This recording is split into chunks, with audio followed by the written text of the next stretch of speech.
Pleasure to host the fourth ALLODD webinar, and to introduce you to today's speaker, Professor Curutchet. Just want to give you some background on his CV. So he studied chemistry at the University of Barcelona, where he then also obtained his PhD in 2005, working on the development of continuum solvation models. He then joined the University of Pisa as a postdoc, followed by research days at the University of Parma, Toronto, and Girona, basically continuing his work on continuum solvation models and light harvesting and energy transfer processes in biomaterials. In 2012, he came back to the University of Barcelona to start this independent research group, where he was awarded then full professorship in 2020. His group now focuses on different topics related to photo-induced processes and spectroscopy of biosystem, including also protein ligand complexes. Today, he will talk about, now long title, the characterization of ligand binding and protein conformational changes by multiscale simulations of fluorescence and resonance energy transfer. And with this, I would just like to say thank you for being here, and would like to hand over to Carlos, and I think we can start. Okay, thank you very much, Jonathan, for the kind introduction. So just remind everybody that this webinar will be posted in the ALLODD YouTube channel. So, so in the webinar today, this is the fourth webinar in the ALLODD.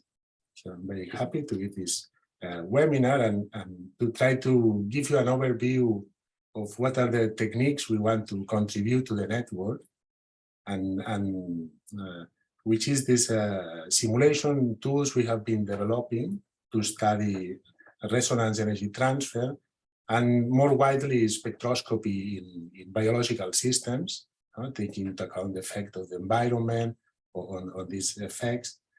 So in the last 10 years, we have been developing, after I did postdocs in Toronto with Greg Scott and in Pisa, we have been developing QMM models to study spectroscopy of biosystems, and we have studied this kind of photophysical processes, especially in photosynthesis. Yeah? But in the last years, upon here in the Faculty of Pharmacy in Barcelona, we are started the research lines trying to apply these tools to biomedicine. So this will be the scope of my talk. I will try to give you an overview. What are these tools? What kind of information we can get, and applying them to characterize ligand binding, but also to characterize protein conformational changes and ensembles, using these multiscale models. Yeah. So first, as an introduction for maybe people who are not familiar with this technique, so FRET stands for fluorescence resonance energy transfer, and this is a process in which some donor molecule absorbs light, and it can transfer this excitation energy in a non-radiative way to approximate acceptor. And if we can detect the fluorescence of this acceptor, we can measure the efficiency of this process, and this the efficiency of this process is tightly linked to the separation between these donor and acceptor molecules. That's why this FRET technique has emerged in the last 2 decades as a very powerful tool to develop the dynamic structural biology, to get insights into the conformational ensembles of biosystems, and go beyond the picture of a static crystal structure, for instance.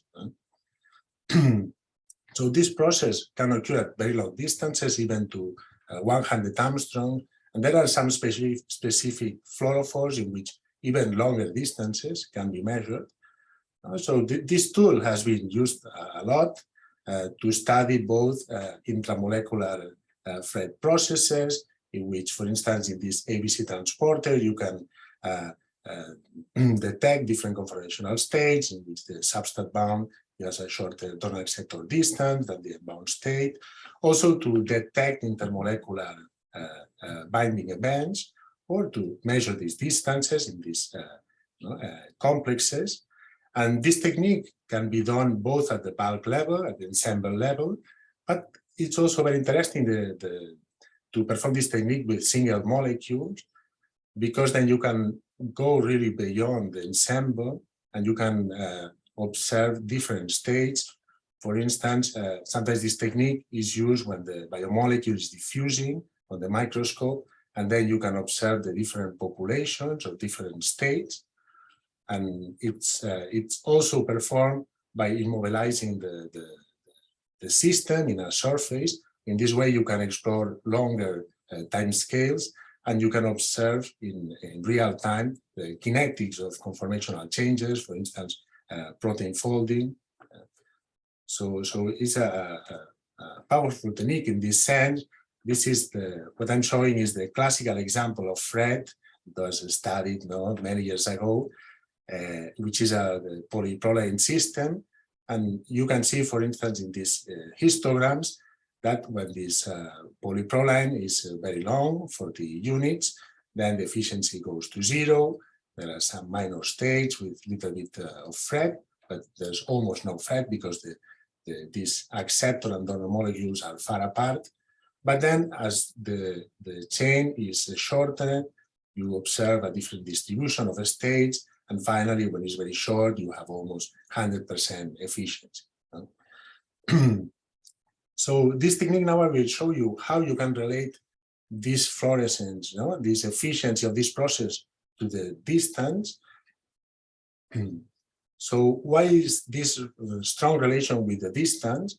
So to understand that, we have to go to Forster theory, which was developed like 70 years ago. This was a really, really elegant theory and very powerful. And why it's very powerful? Because without having to do any simulation, without any structural insight on the system, just by doing spectroscopy, you could measure these distances. So in order to do that, you have to describe this reaction. This is the reaction Fred process, in which a donor molecule which has absorbed a photon can transfer this energy to an acceptor. So this is a photophysical process, and like many other photophysical processes, it can be described through a golden rule kind rate equation. This is used in spectroscopy for different phenomena, like electron transfer. Also, Markow's theory also relies on a similar rate expression, which involves one approximation, is that the states are weakly coupled, which in this situation it holds very well. So the rate equation depends on two main terms.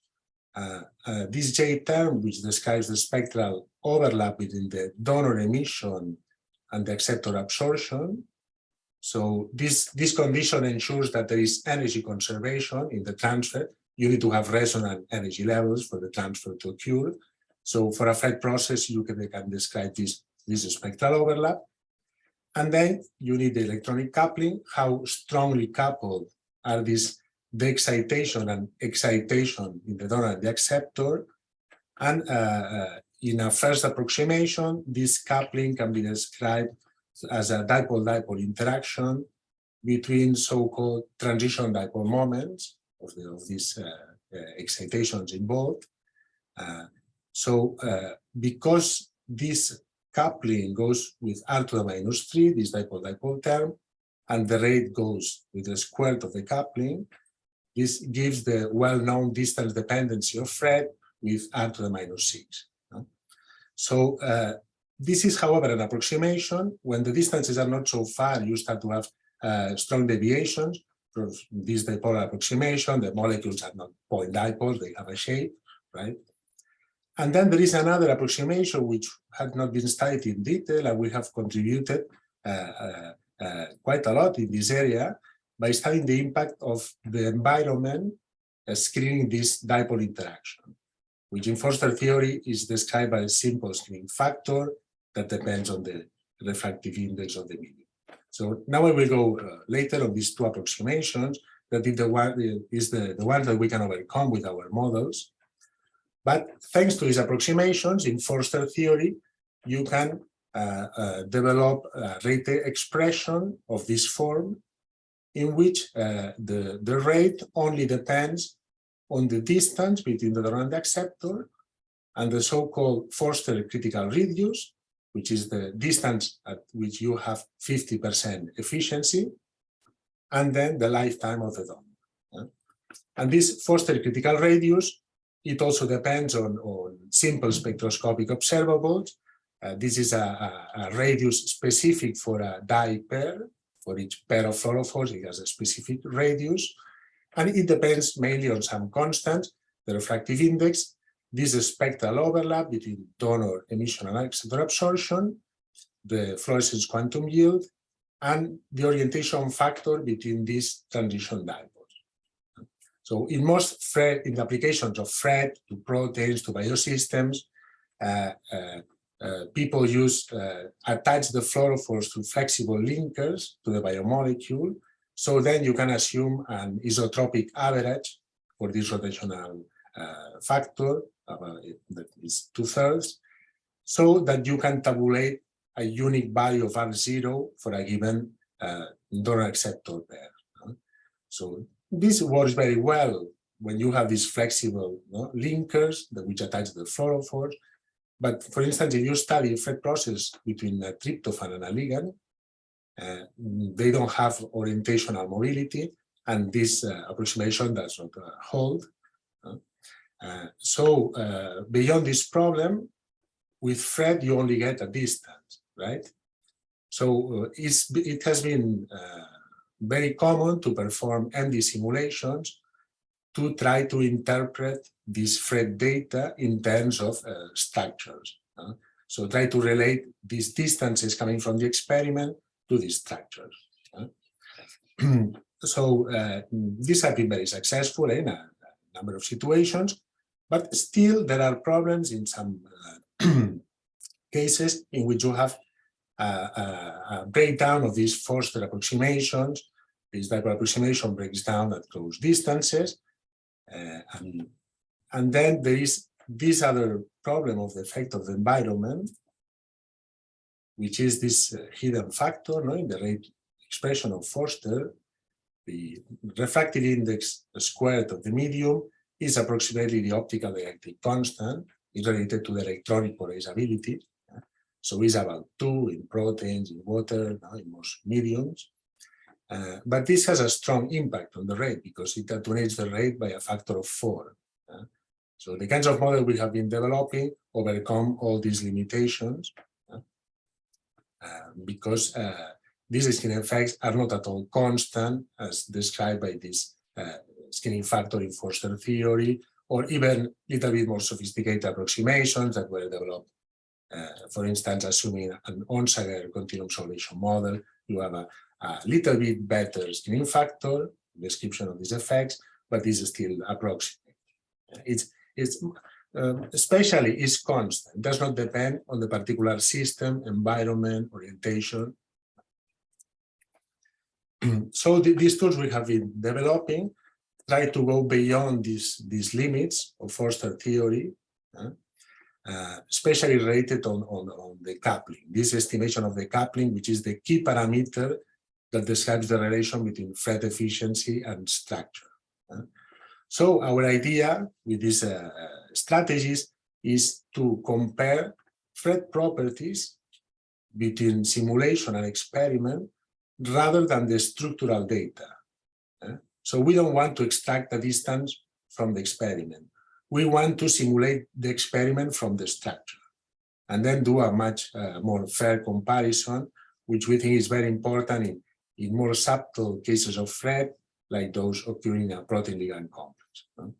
So we have been working on this in the last 10 years, a little bit more. We have developed models to study this process and to study in general spectroscopy, first based on continuum solvation models, and then later we developed the polarizable equivalent model that we mainly apply now to biosystems to include the heterogeneities in the environment, and in which we use a quantum mechanical description for the dyes, for the fluorophores, typically using time-dependent DFT, and then we use a polarizable force field for the environment, because to describe these effects, it's very important to include the polarizability of the environment.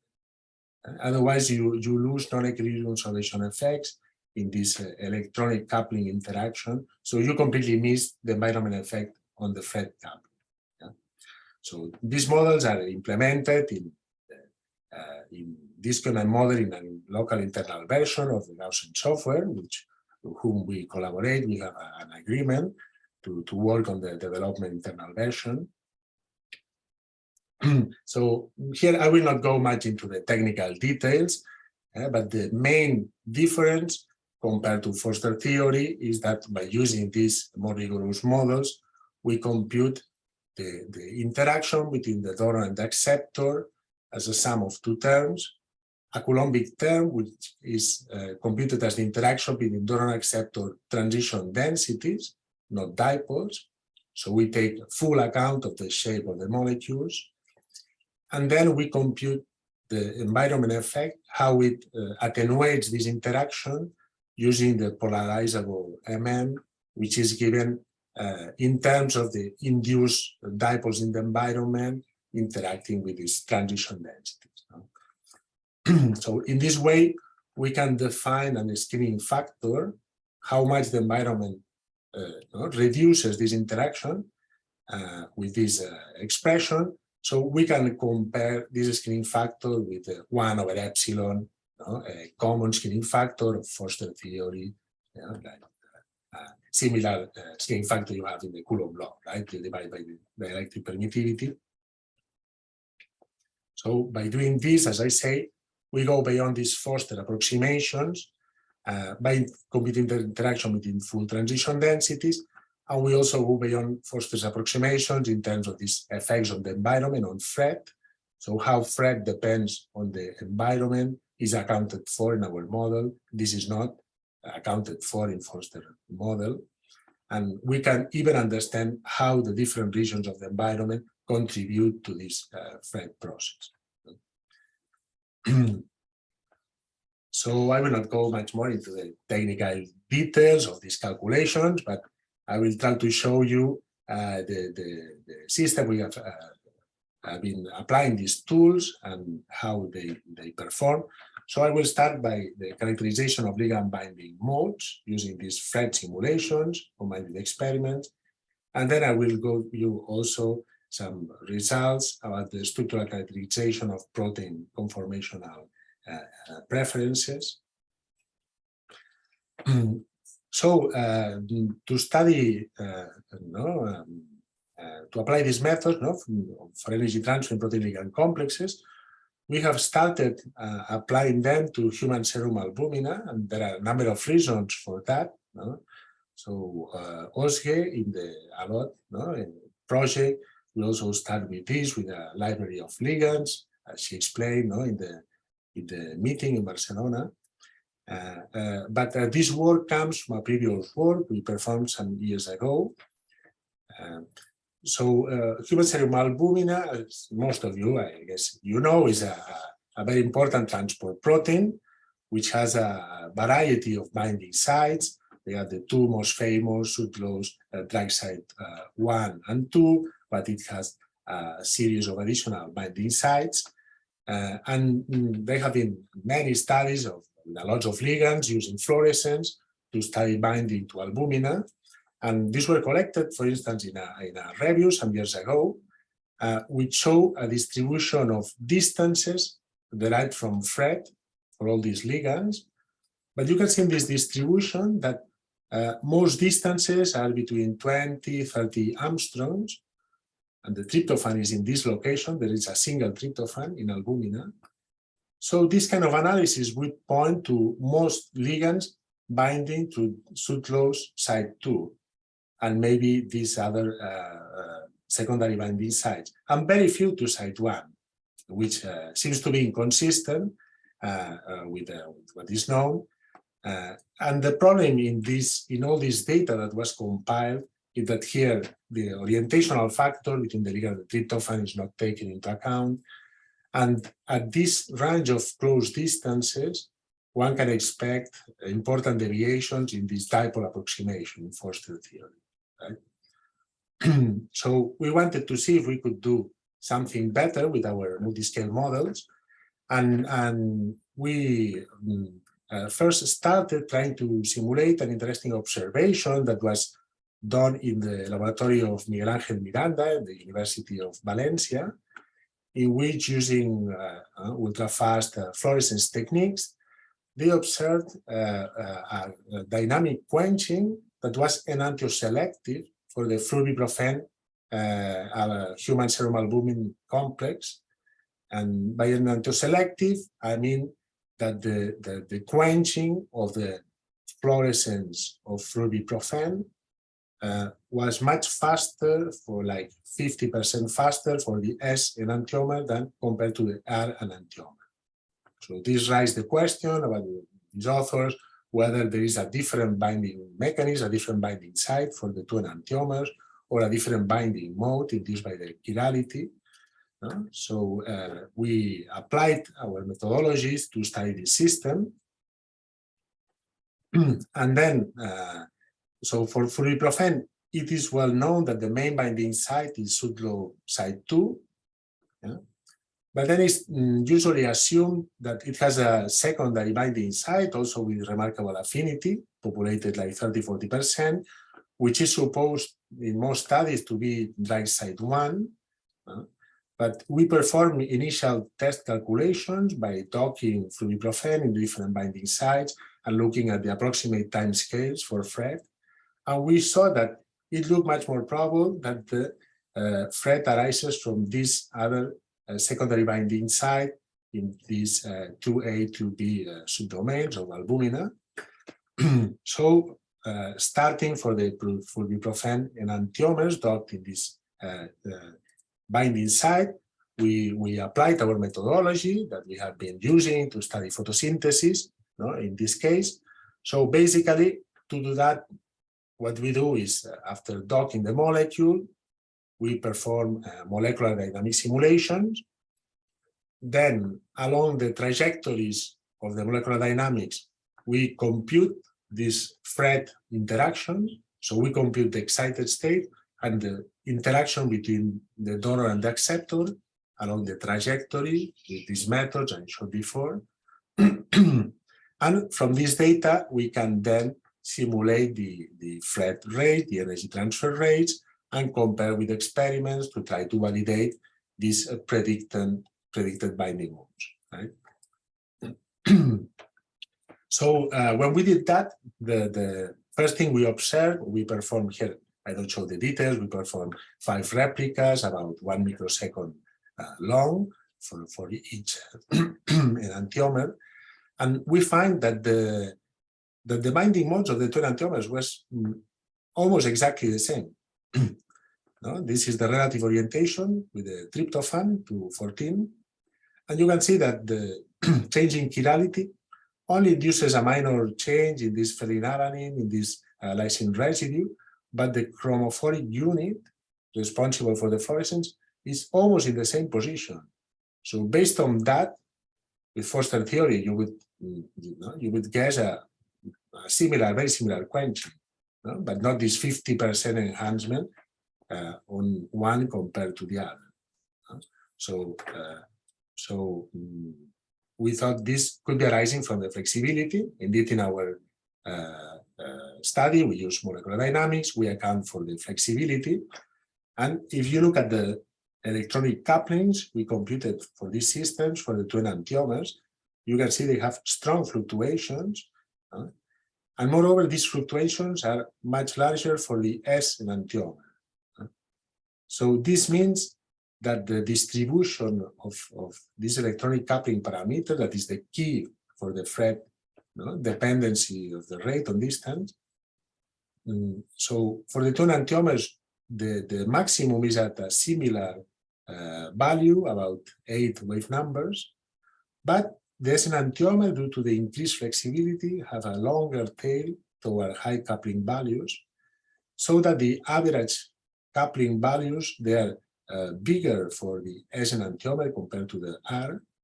And this led to a really excellent agreement with the experiment, which, because the rate of FRET goes with the square of the coupling, so this increasing coupling points you to a 40% increase in the rate, which is very, very similar to the one that was observed experimentally. No? So we are pretty sure that this confirms that the binding mode of these two enantiomers in albumin. But here you can see how sensitive is the coupling even to small fluctuations of the orientation, to the flexibility. So that's why we think when one uses these more advanced methods, one can really derive structural information for protein ligand complexes. And then another interesting insight we got in this first study on a protein ligand complex was that our model in which we use these transition densities, we take into account the shape of the molecules, the enhancement of the rate obtained at different levels of theory. This is a DFT-based method, time-dependent DFT. This is the Hartree-Fock analog, CI singles, or a semi-empirical method. So you can see that using more rigorous or more approximate quantum chemistry methods, when one is using our model based on transition densities, one gets very robust results, very similar to experimental observed rate. Whereas when one relies on the dipole approximation, as almost everybody do when studying FRET in biosystems, you can see that the small changes in the dipole moment because of these different QM methods can lead to quite different results and not so accurate.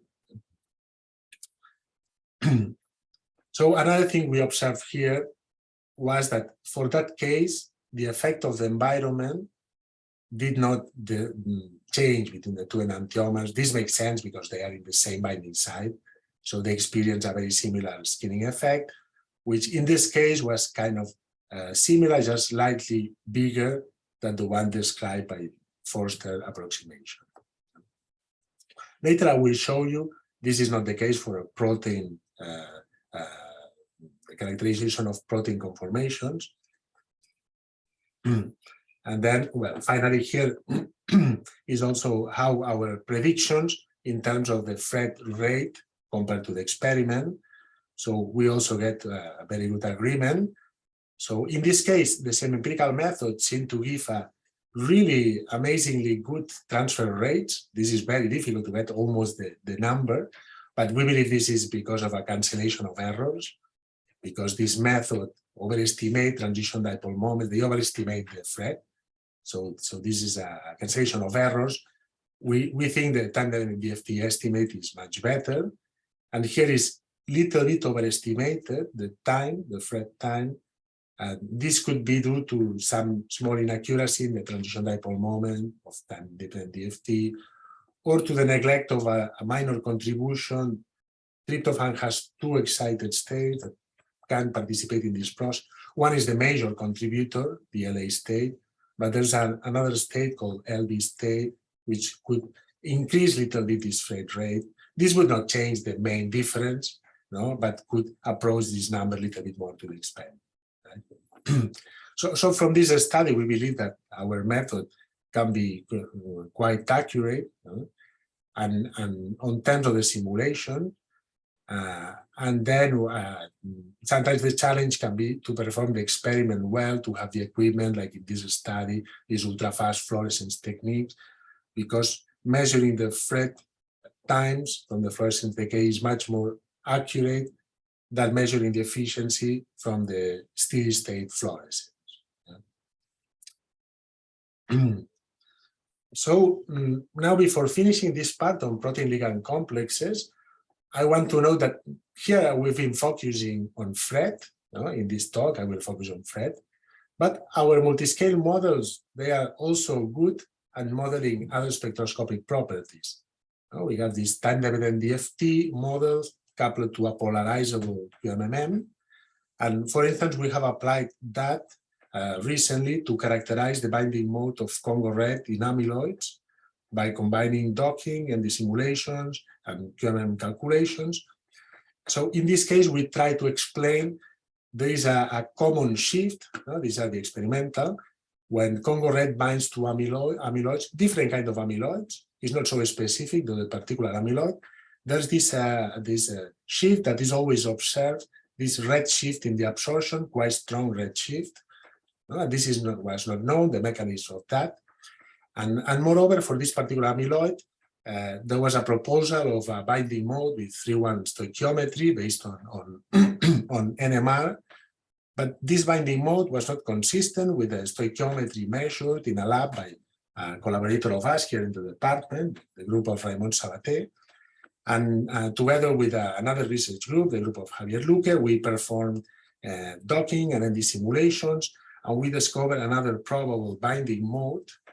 And we could show with our calculations that this one reproduces very well, it's not perfect, but this binding mode does not lead to almost any shift in the absorption, but in contrast, this binding mode has a strong redshift compatible with the experiment, which seems to be caused by excitonic interaction between these stacked Congo reds. So this is a similar interaction as the Fred coupling.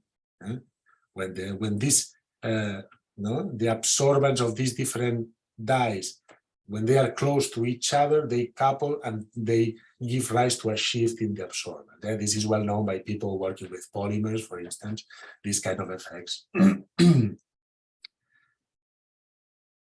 So now I will move to the last part. This is a research we have started in the last 2 years, in which we aim to also apply these techniques to the structural characterization of protein conformational ensembles.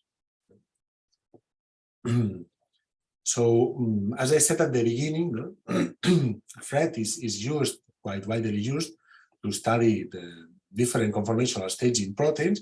For instance, here you can see an example in this review of Lerner some years ago of adenylate kinase, in which you have this histogram of efficiency for the substrate bound state, in which the donor and the acceptor they are close, so almost 100 efficiency, 100%.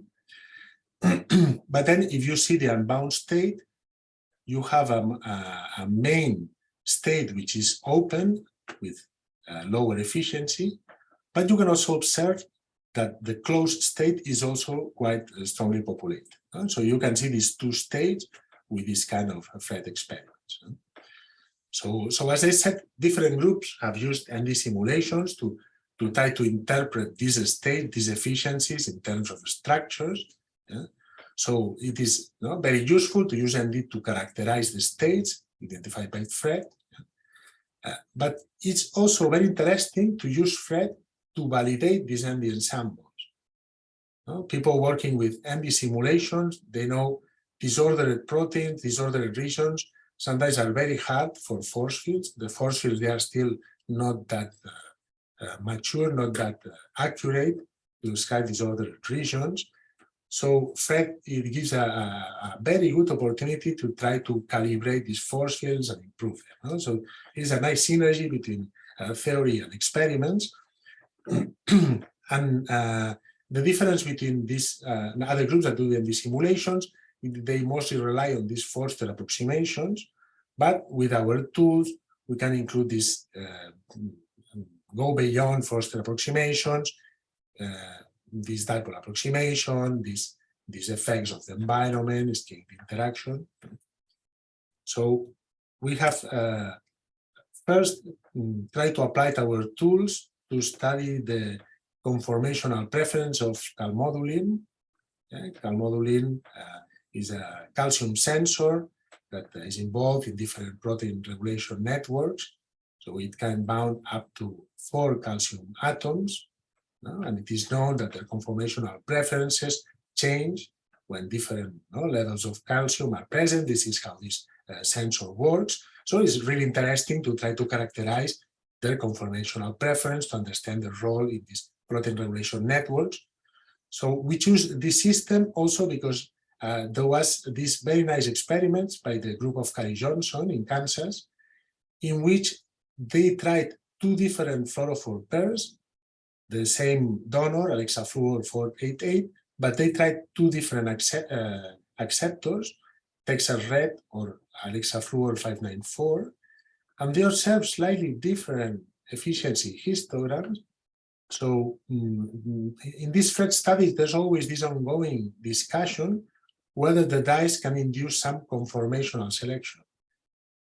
So you are studying the protein with FRED, but by adding the fluorophores, you are changing the conformational preference, so you are not really getting the true conformational preference, right, of the native protein.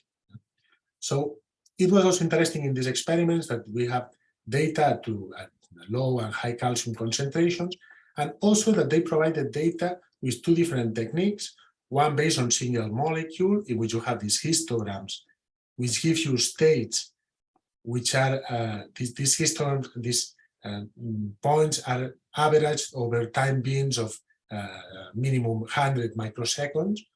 So you see you get mostly one peak. No, this is not a real peak. This is from some molecules without acceptor, some proteins that don't have acceptor. But this is the main peak. So it means that the different states of calmodulin interconvert in a time scale faster than 100 of microseconds. But then they also provide data based on ultra-fast fluorescence decays, in which they could fit these decays to multi-exponentials and identify up to 4 states that characterize calmodulin, which, as we can see, these states should interconvert the kinetics in time scales between tens of nanoseconds and tens of microseconds. So we have been studying this system with Daniel Gonzalo, one of my PhD students, and we have performed extensive MD simulations of calmodulin bound with the 2 different dye pairs in the APO and ALLODD stage, up to 15 microseconds MD simulations for each system. And we have also explored 2 force fields, the Amber FF14SB force field, and also the SHOS A99SB, this force field, which has been refined to describe disordered proteins. And in this study, we don't, because we have very, very long trajectories. So in order not to do QMMM calculations over all these long trajectories, here we use a more efficient method, the TRESP MM-Pol model that we have developed with my collaborators in Pisa, Lorenzo Cupellini, in which instead of using transition densities, we use a set of point charges that fit the electrostatic potential of the transition density. So it's like the charge in a force field, but they aim to describe a transition density and not a standard charge distribution of the molecule. So with this method, we process the trajectory, we compute the couplings. From these couplings and the transition dipole moments, we can get the theoretical rates. And then in this system, with a large degree of flexibility, we need to compute the efficiency doing a double average, because we want to include both static and dynamic disorder effects. Yeah? So it means we need first to average the FRED rate in the time scale of the fluorescent lifetime, because every time there is a FRED event, this can happen in this time scale. And then from different structures of the simulation, then we average the overall efficiencies. So with this methodology, I will just go briefly on some of the results for one of the dye pairs that we study. This one in the olefin with the 4 calcium atoms bound. And here you can see first that we get a quite reasonable agreement with experiment. We get, so this is not the true distribution. You have to keep into account that this comes from a fitting of the fluorescence decay. So they cannot fit to 10 states. Then there is ambiguity in the fitting, so they can only fit 4 states. But this does not mean here there will not be any state. And this is a limit of their experimental treatment of the data. So, but you can see that here the 2 big states, we have a similar distribution. Here we have also 2 main states. We also have a similar distribution. And the main difference is that the simulations describe some population of highly compact states, So when the calmodulin is very compact, there is a fast thread, so the lifetime is very short because there is a fast transfer. So these states are like very folded, compact states, which they don't appear in the experiment. So this is the nice thing of this kind of analysis. We think that, for instance, if you see an ensemble value like the radius of gyration, the simulation gives a very good radius of gyration, about 20 angstroms, very similar to the experimental 21. Yeah? But then if you get insights into the conformational ensemble, you can see these limitations of the force field that is populating a set of compact structures that should not be there, based on the experiment. Yeah? So the other thing that was interesting in this analysis is, on one side, in this case, this is not like the protein ligand complex. Here, the difference between the point dipole approximation and take into account the shape of the molecule is very small. You see the blue and the gray, or the orange and the yellow. So the point dipole approximation here works very well, but the environment effects that we can include to our polarizable element description really induce an important change in the distribution. Yeah? And more importantly, this change is especially important in compact structures. So you can see that by ignoring these environment effects, you kind of mask these problems of the force field. You know, the classical force fields, they tend to overstabilize folded structures. These are the proteins, probably because they have been developed along the years for folded proteins. Yeah? So this overestimation is kind of masked if you don't take into account this effect of the environment. Yeah? So why does this happen? So years ago, when we were working on photosynthetic complexes, but using continuum solvation models, we observed that this effect of the environment shows a strong distance dependency at short Dorn acceptor separations. Yeah? But this data was based, these are different pigment pairs in photosynthetic antenna complexes, yeah, in alga, yeah, plants. So here, for calmodulin, we have observed for the first time a very similar distance dependency of these environment effects in a fluorophore target protein. And we think this is an important insight, because this distance dependency, which is especially important at distances below 20 angstroms, is the reason why in this Fred analysis, if you don't take into account this effect, it can mask, yeah, this over-stabilization of compact structures. Yeah? So when people do these studies on proteins within the simulations, if you don't take into account this effect, you can mask these deficiencies of the force. Yeah? So, so with this, I will finish the talk. So I want to thank the members of my group, Osge, that is involved in the ITN in ALLODD, as you know, also Danny, who has performed these simulations of calmodulin, and Renato, Jonathan, Beste, and also Silvana Piñeiro, who did some of the simulation on albumina that I showed before. And also thank for the different funding sources, especially the European Union for the ALLODD ITN funding. And thank you for your attention. I'm open to any questions.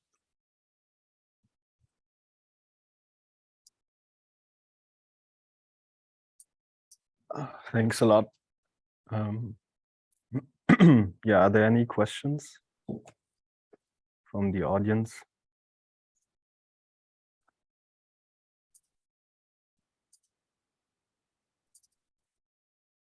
So then maybe I start with a question. Mm-hmm. I have very limited experience with the FRET. So, but regarding the first part of the talk, the protein ligand interactions.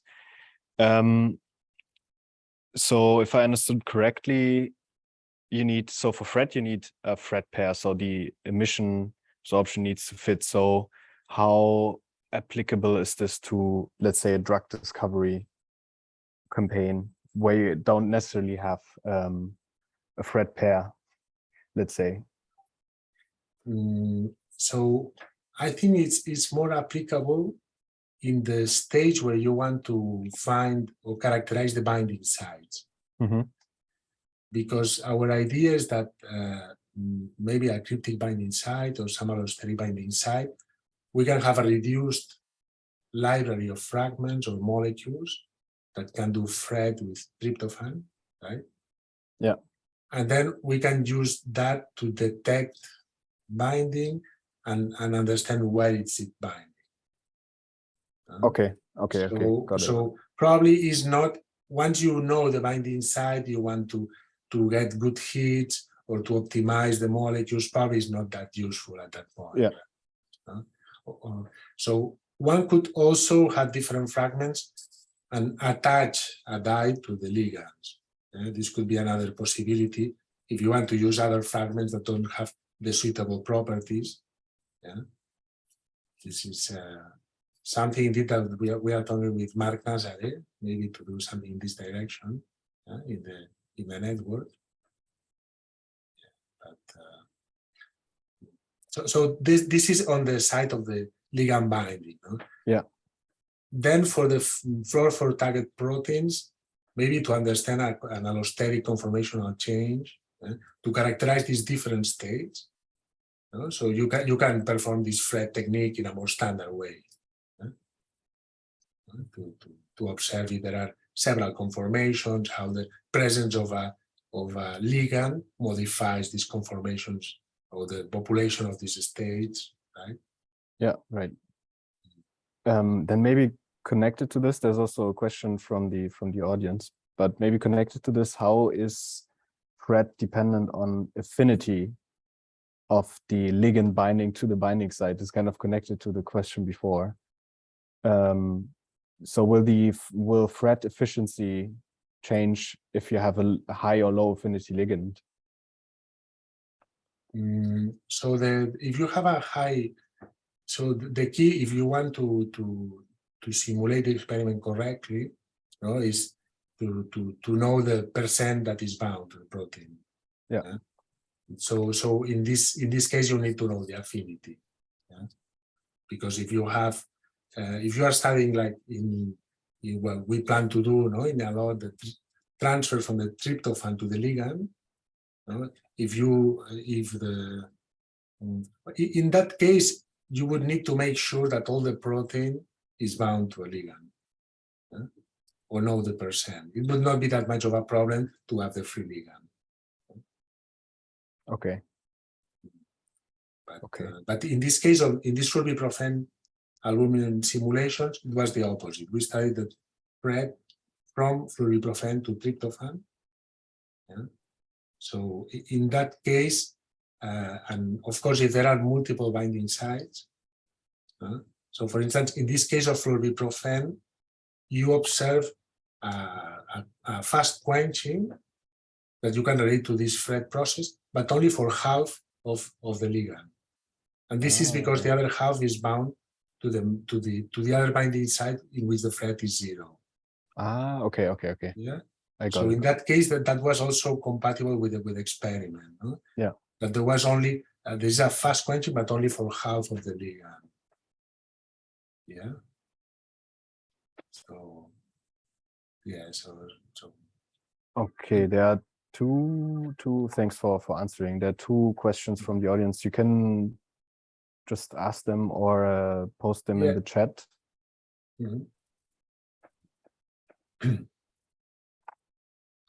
Yes. Yes, so I had a question because there is a lot of variation on threads on the original experiment. And so I was curious, and you mentioned you could apply the model to variations of the experiment as well.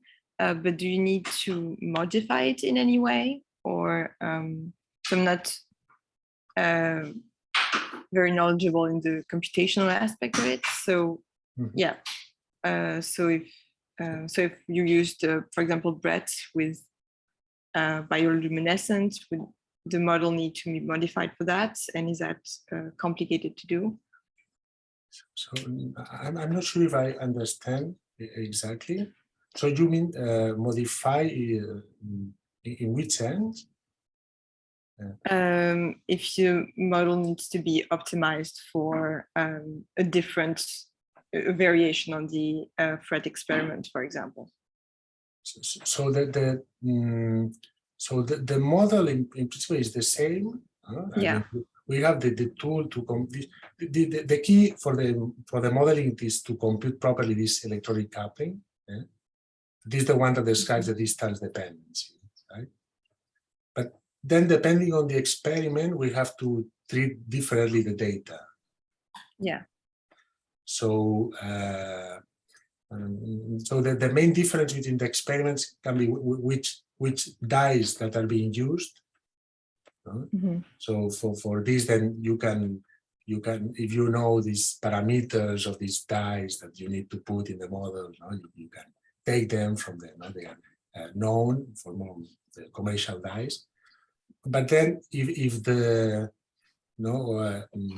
depending on the experiment, if it's a fluorescence lifetime experiment, or if it's a steady state fluorescence, yeah, that you get the intensity of, or so depending on the experiment, you might need to treat a little bit different the data.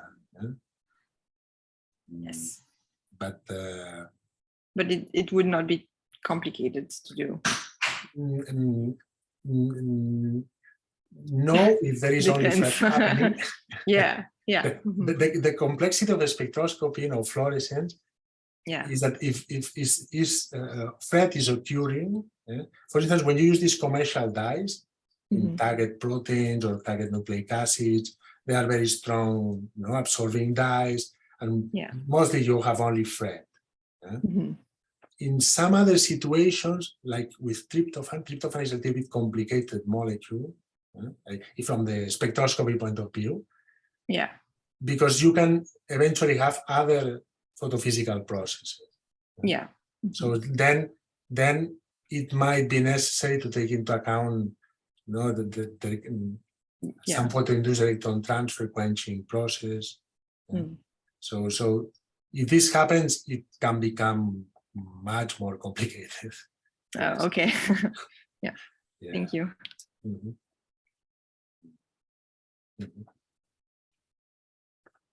There's another question, Daniel. Yeah.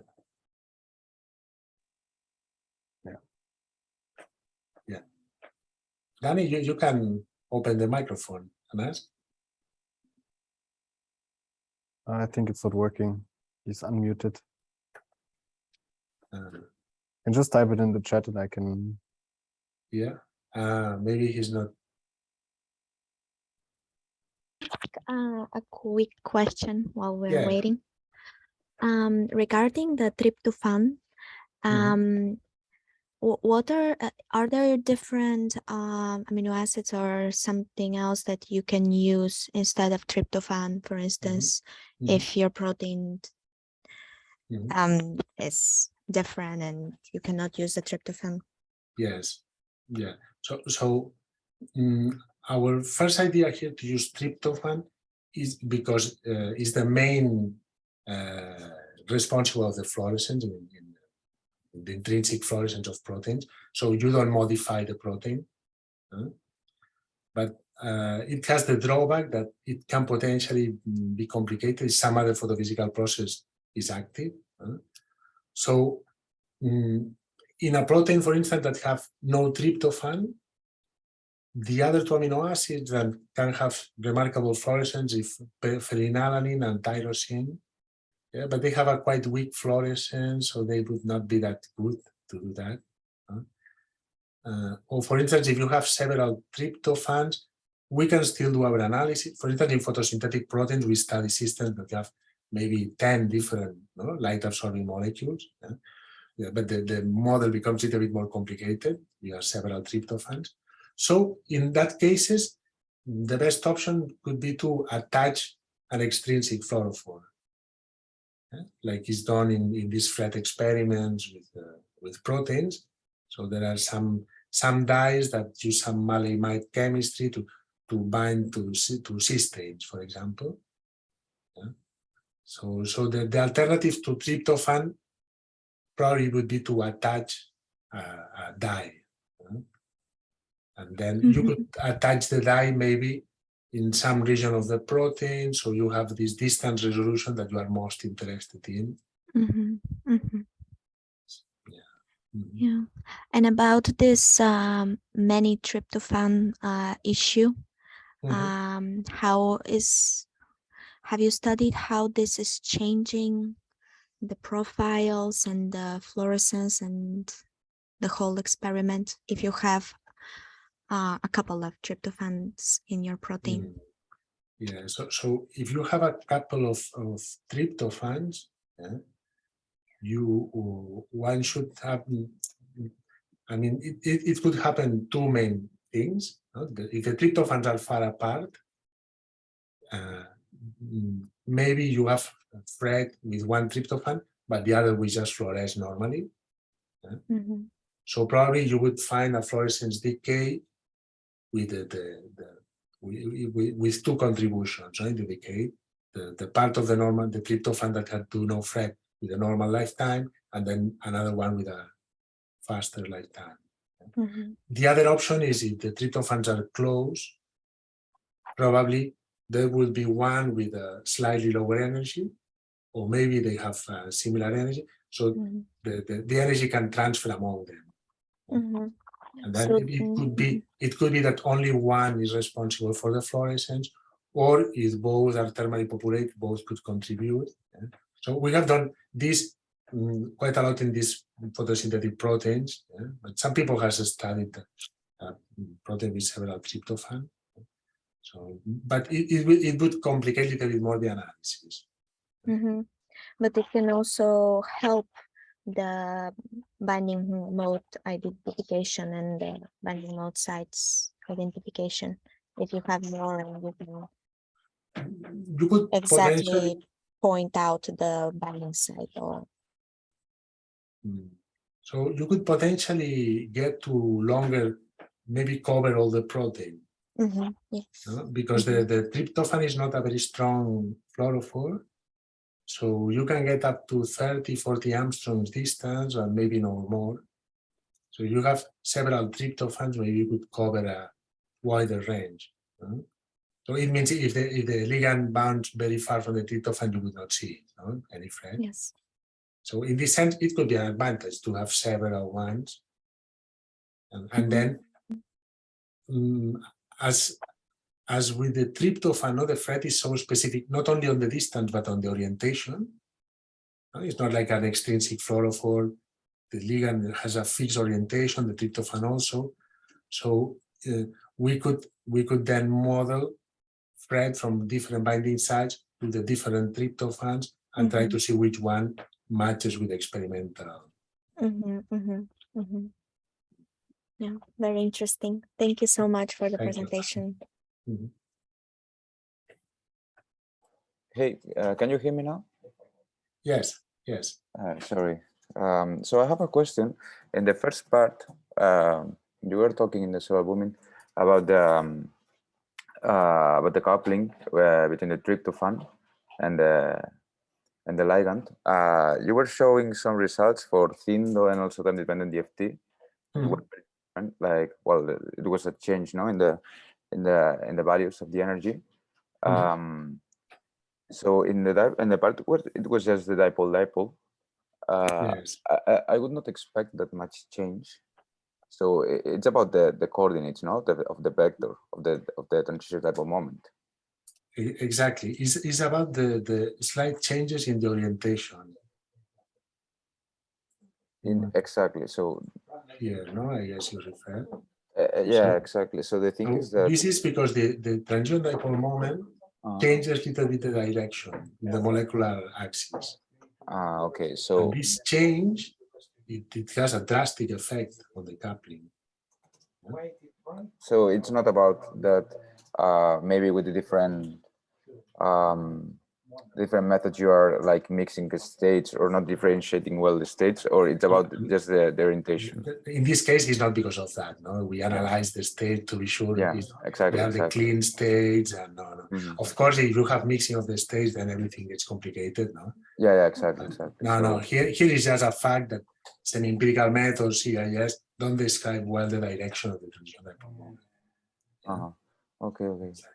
Thank you. No, it was just about that because I was because I expected more change with the QM, no, because the shape of the excited state can change, the electronic shape, and this is something more critical for the calculation. But I didn't expect that in the dipole, just as likely difference and the orientation of the vector can. But you can see with the transition densities, no.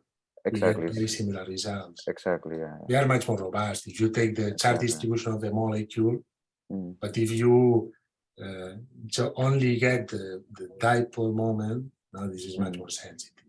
So it's about the orientation exactly. Yeah. Okay. Thank you. It was just that. Thank you.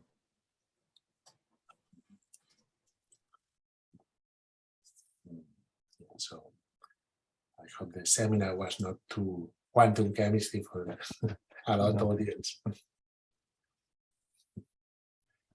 Are there any more questions?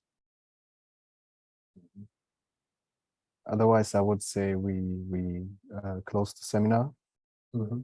Thanks again for the talk, and I guess we will see each other for the next webinar. Yes. Okay. Thank you, Jonathan. Hope to see you soon, all in the next event, also in person. Yeah, I'm sure. Okay. Bye-bye. Okay. Thank Bye-bye. you.